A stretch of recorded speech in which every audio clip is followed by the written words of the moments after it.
See right there? Yep, there's more stuck up. Stuck up like this. Right now, with what we're seeing, the wood looks similar to what we saw in Shaft 2, but we need to uncover more to figure this out. Something extraordinary is happening on Oak Island, and anyone who has followed this mystery can sense the shift. Season 13 carries a different kind of energy, a feeling that long-hidden answers are finally moving toward the surface. Episode 3, Medieval Intentions, stands out immediately. It does not feel like another routine chapter in the hunt. It feels like the moment the story bends toward truth. For years, the Legina brothers have dug through mud, stone, and centuries of speculation. But the discoveries emerging now suggest a past far older and more purposeful than anything uncovered before. The island is not behaving like a chaotic treasure site built by opportunists or fleeing sailors. It is beginning to resemble a planned medieval project designed by people with knowledge, resources, and a mission. Every discovery in this episode points toward intelligence and engineering. When the drill rod suddenly drops into an underground void, it signals a chamber crafted with intention. When CT scans reveal carved structures inside what looked like ordinary debris, it proves that artifacts were shaped and hidden, not accidentally lost. And when the swamp yields metallic objects with unmistakable medieval characteristics, the theory of early European involvement becomes harder to dismiss. All these clues are converging into a single narrative. The age range is older, the craftsmanship is deliberate, the engineering is beyond the abilities of pirates or settlers. Something medieval may have happened here, and if that is true, Oak Island could be one of the most significant historical sites in North America. The implications stretch far beyond treasure. They reach into forgotten chapters of exploration, sacred missions, and the possibility that secretive European orders crossed the Atlantic long before recorded history acknowledges it. Before we move deeper into the analysis of Episode 3, and before we break down the discoveries that may reshape the entire Oak Island timeline, make sure you subscribe to the channel and turn on notifications. New revelations are emerging every week, and you will not want to miss a single detail of what Season 13 is beginning to reveal. I'm sure when it gets back to the lab, they'll run scans on it and test it and see what caliber it is. The moment the drill rod dropped in the money pit was one of those rare instances when Oak Island stops feeling like a mystery and starts feeling like a revelation. As the team watched the machinery shudder, hesitate, and then suddenly plunge downward, a chill moved through the entire site. This wasn't the behavior of a drill meeting soft soil or crumbling debris. It was the unmistakable signature of a void, a hollowed-out chamber lying deep beneath centuries of sediment, waiting silently for the right moment to reveal its presence. The tension in the air changed instantly. Rick stepped closer, his eyes tracking every vibration in the drill line, while Marty exchanged a look with the engineers, a look that said everything. They had hit something real, something crafted, something that didn't belong in a naturally forming landscape. As the drill stabilized, the crew began to read the data that came through the equipment. Every number, every pressure drop, every subtle shift in the drill's resistance told the same story. This wasn't random. The chamber below had defined edges, dead spaces, sections where the drill glided freely as if moving through an intentionally created passageway. This was not the chaotic geography of collapsed shafts or centuries-old sinkholes. It felt engineered, designed with purpose, constructed by people who knew exactly what they were doing. And as those details came into focus, an even greater truth began to press against the edges of their understanding. If this chamber had structure, if it had shape, then it belonged to a much larger system. The money pit wasn't just a vertical drop-hiding treasure. It was part of an architectural network, something far more complex than modern treasure hunters ever imagined. When the team retrieved the core samples from that depth, the weight of the moment settled heavily on everyone's shoulders. Mud, stone, wood fragments, and subtle metallic traces clung to the walls of the sample tubes. To an untrained eye, it would have looked like nothing more than earth. But to the men and women standing around that table, it felt like a message from the past. The composition of the material suggested walls worn smooth by design, not erosion. Tiny pockets of air trapped within the core hinted at open spaces sealed centuries ago, and faint glimmers of mineral content teased the possibility that metal, coins, tools, or ritual artifacts had once been transported through this hidden passage. Standing over the sample tray, Rick whispered what everyone was thinking, but no one wanted to say too early. This wasn't an accident. That sentence hung in the air like a prophecy. The void was not a mere curiosity. It was evidence.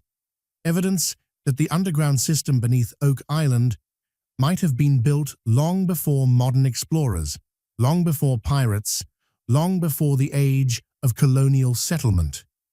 It hinted at an origin rooted in engineering traditions seen in medieval Europe. Precise tunnel construction, controlled chamber placement, and a deliberate strategy to conceal something of value or importance. Whatever lay beneath the money pit wasn't simply buried. It was hidden with remarkable planning. As the sun dipped lower and the team continued to examine the findings, a quiet understanding settled over them. This discovery was different. This was the kind of breakthrough that shifts a season, reshapes a theory, and redefines a mystery that has endured for more than 2 centuries. The void wasn't just empty space. It was a doorway, one carved hundreds of years ago by hands that knew the island would someday be discovered, but desperately hoped its secrets would remain protected.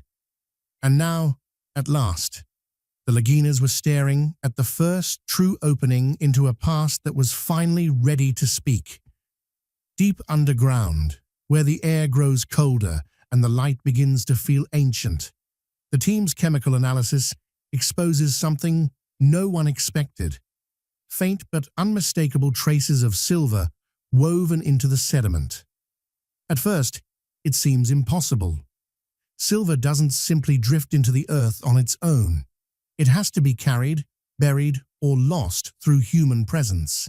And the deeper the team digs, the more it becomes clear that this metal wasn't scattered by accident.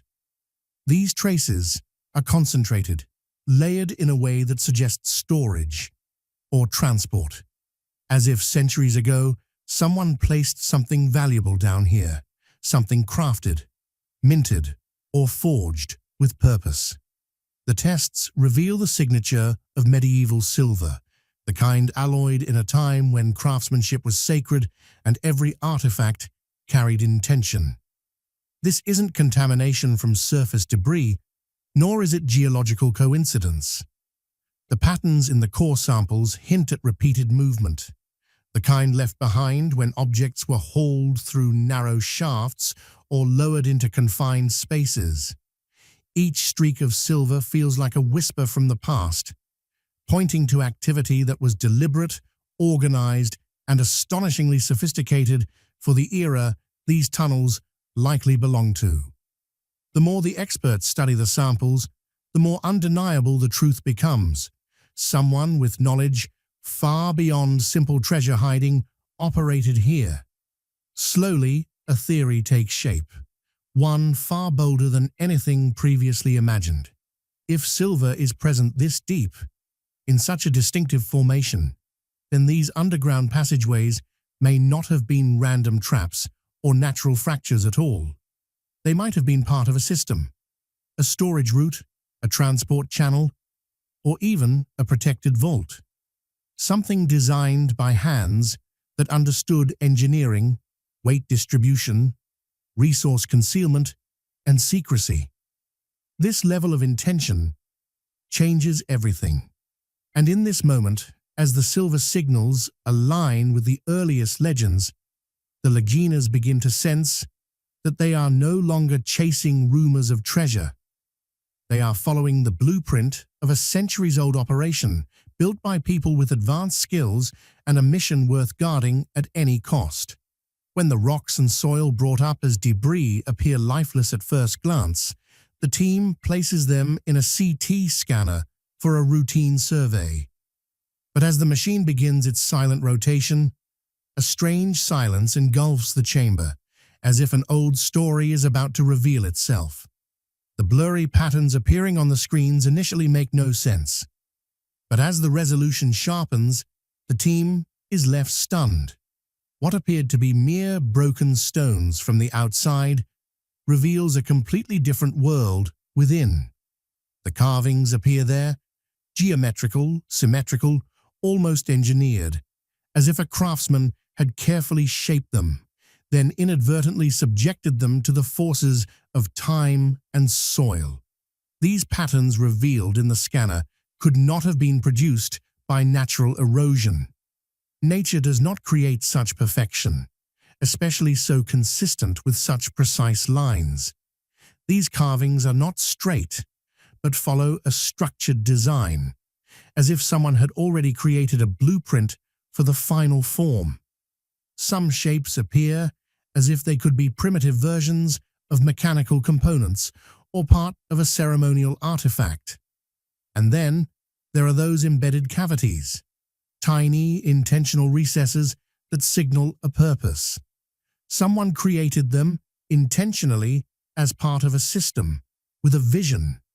Which of the miles of debris on Oak Island could harbor such craftsmanship? This question lingers in the team's mind. With each frame of the CT scan, one thing becomes crystal clear. This material wasn't the result of a collapse or natural breakdown. These artifacts were made, carved, shaped, designed, then somehow hidden like a rubble. As the final pass completes on the screens, an unsettling realization hangs in the air. These aren't random debris, but clues that point to an ancient, organized civilization. A people who communicated with names, symbols, and craftsmanship. A people whose pattern of work has been revealed so clearly for the first time in the Oak Island story.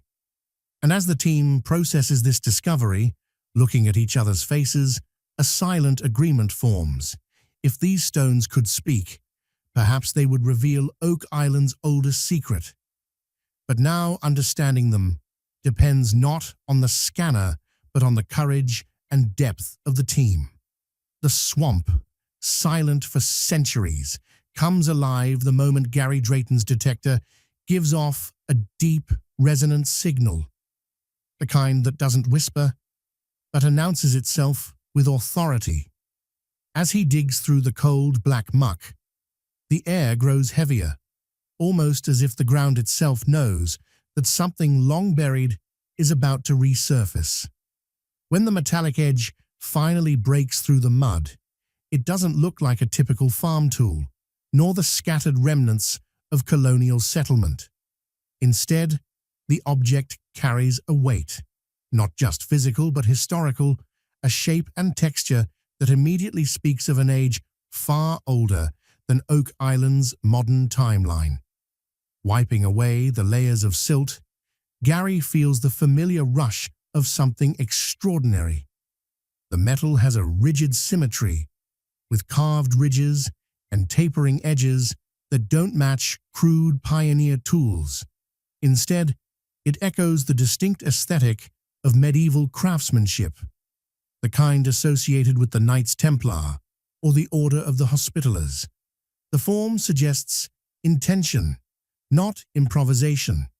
Its contours and finishing marks show the hand of someone highly trained, someone who carved not just metal, but meaning. In that moment, the swamp stops being just a natural landmark. It becomes a vault, a deliberate hiding place engineered with purpose. As the team gathers around the find, the implications begin to sink in. If this object truly belongs to the medieval world, then the swamp's mysterious shape, its unnatural depth, and its centuries-old anomalies suddenly make sense. The long-standing theory that the swamp was altered, even constructed, to hide something valuable gains undeniable momentum. For years, researchers have whispered about the possibility that the Templars may have crossed the Atlantic, bringing knowledge, relics, or treasure. But whispers alone cannot rewrite history. Objects can. And the one in Gary's hand feels like a voice from that distant past, finally breaking through the silence. The atmosphere shifts as archaeologists and historians step forward, each recognizing patterns that should not exist in the New World during this era. The metallurgy, the craftsmanship, the aging, all of it points toward a timeline that predates any known settlement in Nova Scotia. The swamp, once dismissed as an inconvenient patch of waterlogged earth, now emerges as a central character in Oak Island's most enduring mystery. It feels alive again, as though centuries of secrecy are beginning to loosen piece by piece. But with every answer comes a deeper question. If medieval metal lies beneath the swamp, what else could be hidden below? Was this object part of a larger mechanism, a ceremonial piece, or a navigational marker? And more importantly, who placed it there, and why choose the swamp as their perfect concealment? The team senses that this discovery is not the end of a chapter, but the opening of one. The swamp is no longer just water and mud.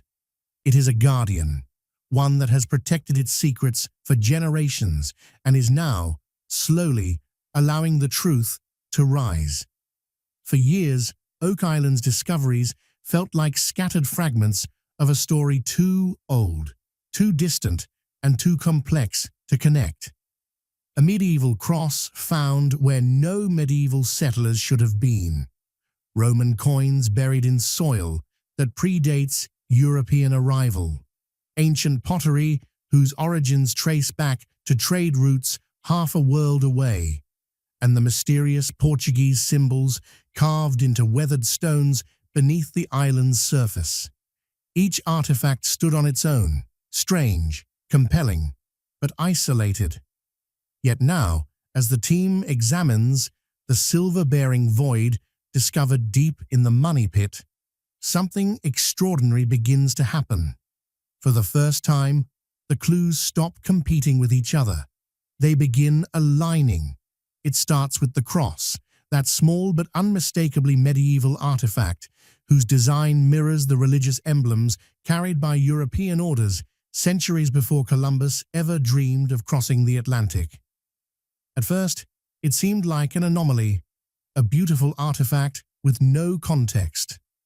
But when the Roman coins were unearthed, followed by pottery shards with ancient Mediterranean textures, the timeline that historians once believed was impossible starts to push outward. These pieces shouldn't exist together, not by any known historical record. And yet, here they are, embedded in the very layers of Oak Island's soil. The Portuguese markings add an even deeper layer of legitimacy. Centuries-old symbols, known from navigational logs and secret cartographic traditions, appear on the island as if someone deliberately left a trail. These weren't the markings of settlers or fishermen. They were the signatures of explorers, craftsmen, and navigators tied to a world of medieval knowledge. People who worked with precision, secrecy, and purpose. And now, with the discovery of unusually high silver concentrations inside an engineered void beneath the money pit, the puzzle gains its missing structure. Silver was not just currency in medieval Europe. It was a tool of preservation, ritual, and long-term storage. Its presence deep underground suggests intent, the kind only an organized group with significant resources could execute. Slowly, a chronological picture starts to take form. What once seemed like myth now resembles a timeline, not of chance, but of movement. A timeline of people arriving long before the age of exploration officially began, leaving fragments of their world behind. The cross, the coins, the pottery, the symbols, and now the silver all harmonize into one narrative that no longer feels speculative. Instead, it feels documented by the Earth itself. As the team gathers around the table, examining each artifact under the dim lights of the war room, there is a silence thicker than the island's own fog. They are no longer dealing with isolated discoveries. They are confronting a coherent historical pattern that suggests medieval European involvement on Oak Island is not just possible. It may be the truth hidden beneath centuries of secrecy. And for the first time since the hunt began, the past feels like it is no longer resisting. It is revealing.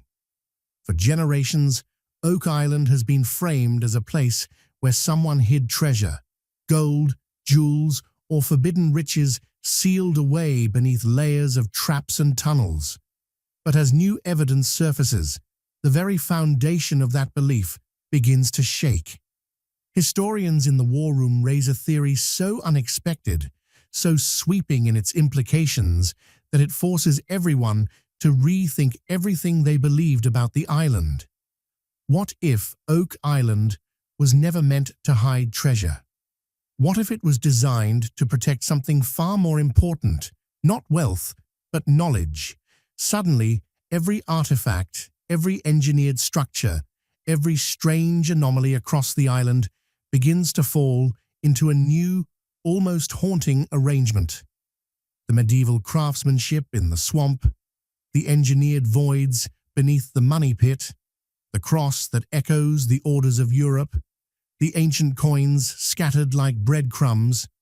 All of it feels less like the remains of a heist and more like the remnants of a mission, a purpose, a plan carried out by people who were not simply hiding valuables, but preserving secrets that could not fall into the wrong hands. Across the table, maps are spread, timelines redrawn, and the team watches as this theory breathes new life into places they've searched for years. The island's tunnels, once thought to be booby-trapped corridors of treasure protection, now resemble calculated routes, channels designed to shield something fragile, something sacred. As the camera pans over the reconstructed diagrams, the swamp transforms from an accidental bog into an engineered shield. Its crescent shape, its filled-in anomalies, its strange layering, all support the idea that it was crafted as a natural-looking barrier, not to protect gold, but to cloak knowledge worth more than gold ever could be. And when the medieval object pulled from its depths is placed next to the cross and the other ancient findings, the story becomes clearer. Those who came here weren't thieves or exiles. They were guardians. The possibility grows heavier with every detail. If this island functioned as a medieval mission site, then its systems, the drains, the tunnels, the triangular formations, were designed with a purpose that spanned beyond generations. A mission of faith, of science, or perhaps something that still eludes modern understanding. The stakes rise as the team realizes that such an operation would have required discipline, secrecy, and a network of knowledge strong enough to span continents. It wasn't created by accident, nor by amateurs. It was the work of people who believed the island was their final safeguard. By the time the theory settles in the room, there is an unmistakable shift in atmosphere. The legends of treasure are no longer dismissed, but they now seem overshadowed by something deeper, a truth that suggests Oak Island may hold the legacy of a medieval order, a brotherhood, or a mission that reached across oceans long before documented history ever acknowledged it. And if that is true, then the island is not just a vault, it is a message, one that has waited centuries for someone to finally understand it.